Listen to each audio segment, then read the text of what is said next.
بسم الله الرحمن الرحيم. الحمد لله والصلاة والسلام على رسول الله صلى الله تعالى عليه وسلم. ربنا أرنا الحق حقا وارزقنا اتباعه وأرنا الباطل باطلا وارزقنا اجتنابه.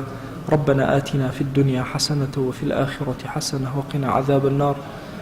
برزان خوشويستانم لخزمة كتاب نایابی الأذكار إمام النووي همو عسرێک ئەچینە خزمەت ئەم کتێبە نایابە.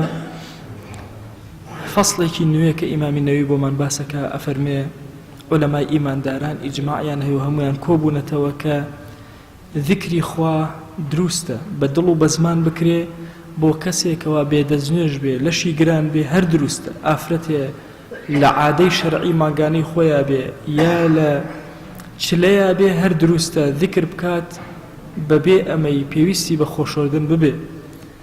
وهروها سبحان الله لا إله إلا الله والحمد لله والله أكبر وصلوات لسر پیغمبرجان صلى الله عليه وآله وسلم ودعا كردن غير أمانة هر هموي دروسته كإنسان بلشي جران بيت يان بيدزنوش بي يا أفرت لشي جران بيتو لعادي ما قانا بي هر دروسته أمانة بك.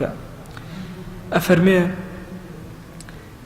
أم بابا أما خصوصيتي ذكر كذكر سنوري نییە لەشت گران بێ هیچ مەرجێکی نییە ذکر بێدەستنوێژ بی ئەتوانی تۆ ذکر بکەیت واتە لەسەر جێگا ڕاکشاوی بە پێوەی دانیشتووی لەشت گرانە لەشت گران نییە هەر شێوازێک لە شێوازەکان دروستە تۆ ذکرەکانت بخوێنی. ئەفەرمێ بەڵام ئەبێ ئاگامان لێ بێ حرامە خوێنی قورئان. ئەمە ذیکرەکان بە مطلقی دروستە بەڵام قورئان تایبەتمەندی خۆی هەیە بەس قورئان حتا فەرمایشتی پێغەمبەریان صلی الله عليه وآله وسلم بخوێنیتەوە کابرا لەشی گران بێ مەسەلەن دروستە بەڵام ئەولا وایە کە مەسەلەن لەشی پاک بێ بە دەستنوێژەوە بێ فقط ئەمە خصوصیەتی کەلامی خۆیە قورئانە.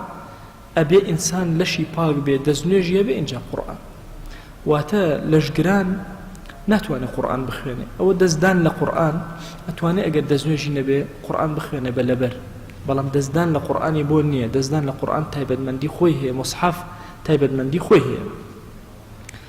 ئەفەرمێ ئایا بەشێک لە ئاەتێ دروستە تۆزێک لە ئاەتێک ئەفەرمێ بە هیچ شێوازێک دروست نییە. ئەڵێ بەڵام ئەگەر لەفزی قورئانەکە نەڵێ بەس لە دڵە ئەو کەسانێک کە بەتایەتی ئەو ئافرەتە بەڕێزانەی کە خەریکی حیفزی قورئانی پیرۆزن ئەیانەوە قورئانەکان لەبیر نەچێتەوە ئەتوانن بەبێ زمان جوڵان بەس بە دڵ قورئانەکە بڵێنەوە با لە شیان گران بێ. لەو کاتە ئیمامی نەووی فتوای داوە کە دروستە بەڵام بە خوێندنی زمان دروست نییە. ئەوەی کە لە هەڵەکانی سەحوەی ئیسلامی کە لەم ئەخیرەوە زۆر ئەو دەرگایە کرایەوە کە ئافرەت دروستە قورئان بخوێنێ دروستە بچێتە مزگەوت لە عادایە بێ. ئەمە هەڵەیەکی زۆر گەورە و بەسەرمان تێپەڕی. ئەوە ئیمامی نەووی ڕەزا و ڕەحمەتی خوای لێ بێ ڕەدی ئەو فکرەیە ئەکاتەوە ئەفەرمێ واجبە ئەو کاتەی یان با بڵام حرامە ئەو کاتەی ئافرەت لە عادایە یا پیا و لەشی گرانە کەلیمەیە لە کەلیمەکانی قورئان بڵێت. ئەصحابی مەذهەبی ئیمامی شافعی شتێکیان فەرمووە ئاەتەکانی قورئان ئەگەر کەلیمەیەک لە کەلیماتی قورئانە بەکارهێنا و مەبەستە پێ قورئان نەبوو مەبەستە پێ ذیکر بوو مەبەستە پێ تێگەیاندنی کەسێ بوو ئەمەیان دروستە. بۆ نمونە کەسێک ئەڵێن فڵان کەس مرد ئەم ئەڵێ ئینا لله وئینا ئیلەیه ڕاجعون خۆ ئینا لله وئینا ئیلەیه ڕاجعون ئاەتێکە لە ئاەتی قورئان بەس ئەم مەبەستی قورئان نەبوو مەبەستی ئەوە بوو تەعزیەباری لەم کەسە بکە. ئەفەرمێ ئەمە دروستە. یان کاتێ سواری سیارەکەی بوو وتی سبحان الذي سخر لنا هذا وما كنا له مقرنين. ئەمە ئاەتێکە لە ئاەتی قورئان بەڵام ئەم مەبەستی ذیکری سەرکەوتنی سیارەیە. ئەمە ئەفەرمێ قەستی قورئان نەبێ قەیناکە. یان وتی ربنا آتنا في الدنيا حسنة وفي الآخرة حسنة وقنا عذاب النار دەستی بەرز کرد دوعای ئەکرد مەبەستی پێ دوعا بوو مەبەستی پێ قورئان نەبوو قەیناکە. ئەگەر لە شیشی گران بێ ئەمە بخوێنە قەیناکە یا ئافرەتێکەوە لە عادایە بیخوێنێ بە مەبەستی قورئان نا مەبەستی ذیکر دروست. بۆیان هەیە بڵێن بسم الله سبحان الله الحمد لله ئەمانە هەموو شەی قورئانن بەڵام مادام قەستیان قورئان نەوێ قەستیان ذیکر بێ قەیناکە. بۆیان هەیە ئەو ئاەتانەی کە نەسخ کراوەتەوە تیلاوەتەکەیان نەسخ کراوەتەوە ئەوانە بە خوێندن قەیناکە. چۆن فەرمایشتی پێغەمبەریان صلی الله عليه وآله وسلم دروستە ئەویش هەر دروستە. بۆ نمونە ئاەتێکمان هەیە کە لەفزەکەی نەسخ کراوەتەوە والشەیخ والشەیخەة إذا زنیا فەرجموهما، ئەفەرمێ ئەگەر ئەویان خوێندەوە قەی ناکە، چونکە ئەوە تیلاوەکەی نەسخ کراوەتەوە، ئەم حکمەی نییە. ئەگەر کەسێک قسەی بە قورئانە کرد، تەمان سەیری ئەم زەمانە مەکەن، زەمانێکە بۆ خەڵک کەلیمات لە زمانی نەئاهلە دەرەوە قورئان نەبێ. ئەگەر مەسەلەن کەسێک بیوتە ئەرێ ئەو شتە بەرم، بۆ نمونە ئەیوە خذ الكتاب بقوة، خذ كلمة خذي تيا يعني خذ بيبه قينك، هەمیشە بە کەلیماتی قورئان قسەیان نەکرد. ئەفەرمێ ئەگەر کەسێک حاڵی ئەوها بوو بە کەلیماتی قورئانی بەکارەهێنا بۆ تێگەیاندنی خەڵک قەی ناکە، ئەوە شەر دروست. یان وتی کەسێک تەقەیە لە دەرگاوتی بێمە ماڵەوە، فەرمووی ئودخولوها بسەلام ئامینین، وەرە ماڵەوە بە سەلام و بە ئامینی وەرە ماڵەوە. طبعا ئەم کەلیمە مەبەستی قورئانەوە، مەبەستی تێگەیشتنی ئەوان بوو بۆ هاتنە ماڵەوە و بۆ ئەوی کەلیمەی ذیکر هەمیشە لەسەر زمانی بێ بەکارهێنا قەی ناکە. ئەفەرمێ ئەگەر ئاویان دەست نەکەوت و تەیمومیان کرد، بۆشیان هەیە قورئان بخوێنن، چۆن بۆیان هەیە نوێژکەن بۆیان هەیە. ئەگەر دوای تەیمومەکەش ئەو کەسەی ئاخر طبعا تەیموممان هەیە بۆ بێدەستنوێژی، تەیموممان هەیە بۆ لەشگرانی، هەردووکیشی یەک جۆر تەیمومە. زۆر کات خەڵک بەهەڵە لەو مەسەلەی تەیمومە حاڵی ئەبێ، اعتیادی تەیمومی کرد لەبەر لەشگرانی، ئایا دوای بۆی هەیە قورئان بخوێنێ؟ بەڵێ بۆی هەیە قورئان بخوێنێ. ئەگەر دەستنوێژەکەشی شکا ئەچێت دەستنوێژ ئەگرێتەوە، ئەوە نییە غوسڵەکەی شکا بێت، جارێکی تەیموم کاتەوە پێویست ناکە، تەنها بۆ نوێژەکان، نوێژە فەرزەکان واجبە لەسەری تەیمومەکەی تازە کاتەوە.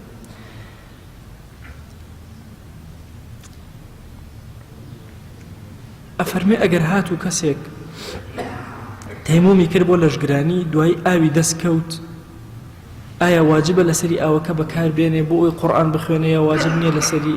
ئەفەرمێ چۆن مەسەلەی نوێژ چۆنە، ئەمیش بە هەمان شێوازە. لەکوێ قراءەتی لەسەر واجبە، لەکوێ نوێژی لەسەر واجبە کە ئەبێ غوسڵ کاتەوە، لەو کاتەشە واجبە لەسەری کە ئەبێ بۆ قورئان خوێندنەکەش بە هەمان شێواز غوسڵ بکاتەوە. مەسئلەیەکە ئیمام باسی ئەکات زۆر گرنگە، ئێمە نوێژ نەکردنی نییە لە شەرع.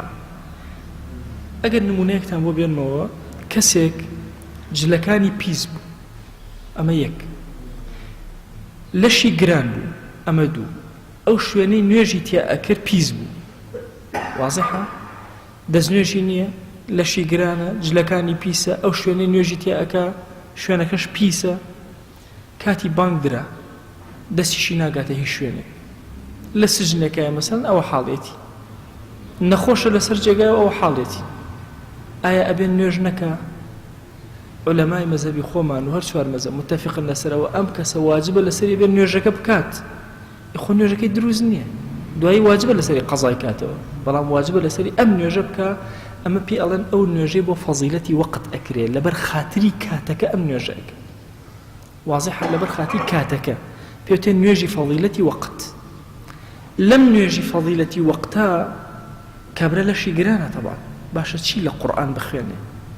تەنها سوورەتی فاتحەی بۆ هەیە بخوێنێ، بۆی نییە سوورەتێکی تر بخوێنێ، چونکە لەشی گرانە، جلەکەی پیسە، شوێنەکەی پیسە، باشە هەموو واضحە، دەستنوێژی نییە، بەڵام لەبەر فەزیلەتی وەقت ئەم نوێژەکە. ئەم نوێژە عولەما فەرموون سوودەکەی چییە؟ خۆ ئەم کابرا هەرە بە قەزای کاتەوە، ئەڵێن ئەگەر ئەم کەسە مرد لە لای خوا هیچ گوناهبار نییە، فەزیلەتی نوێژەکەی دەستگیر بوو، لای خوا ڕوتبەی زۆر پێی بەرزە بێتەوە.